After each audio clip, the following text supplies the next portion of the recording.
In the summer of 1976, the world watched in disbelief as a drama unfolded in East Africa, one that would end with a daring military raid that became a model of precision, bravery, and audacity. It was called Operation Entebbe, and it was Israel's answer to terrorism at a time when global air travel had become a battlefield.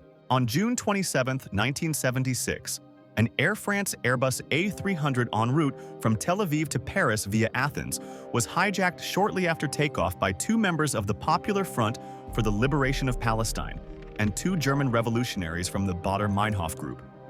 The terrorists diverted the plane to Benghazi, Libya, for refueling, and then to Entebbe Airport in Uganda. There, they were greeted not with resistance but with cooperation.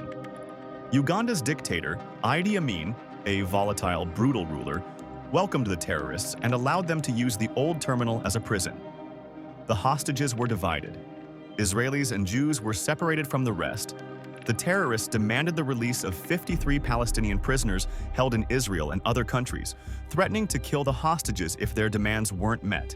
Back in Israel, Prime Minister Yitzhak Rabin and Defense Minister Shimon Peres faced an excruciating decision. Negotiations could be drawn out and deadly. But a military rescue, 2,500 miles away in hostile territory, seemed nearly impossible. The Israeli Defense Forces began working day and night on a plan. Intelligence was gathered through released passengers, satellite photos, and even a mock-up of the airport built for training. The operation was codenamed Operation Thunderbolt, later known as Operation Entebbe. The plan: fly 4 Hercules C-130 transport planes over hostile airspace, land at night, eliminate the terrorists, rescue over 100 hostages, and get out, all within an hour. On the night of July 3, 1976, the aircraft took off from Sharm el-Sheikh. Flying low to avoid radar detection, the planes approached Entebbe under the cover of darkness. On board were elite commandos from Sayeret Matkal, Israel's most elite special forces unit, including a young commander named Yonatan Netanyahu. The operation began at 11 p.m. As the first plane landed, it deployed a black Mercedes, a replica of Idi Amin's personal car, hoping to bluff their way through initial security. The ruse worked just long enough to get close. Within seconds, Israeli commandos stormed the terminal. In a brief but intense firefight, all 7 terrorists were killed. 3 hostages died in the crossfire, but the rest, 102, were freed. 1 Israeli commando was killed.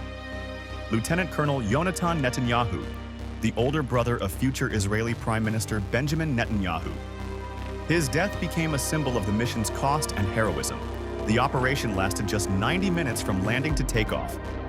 The IDF left behind a stunned Ugandan military, 45 of whom were killed, and destroyed 11 MiG fighter jets on the runway to prevent pursuit. The world reacted with awe and admiration. Even critics of Israel's policies acknowledged the sheer brilliance of the operation. For Israel, it was more than a military success. It was a declaration that Jewish lives would be defended anywhere, at any cost. The message was clear. Terrorism would not be appeased with ransom or negotiation. Operation Entebbe remains one of the most daring and successful hostage rescue missions in history, a tale of courage, planning, and a nation's resolve under fire.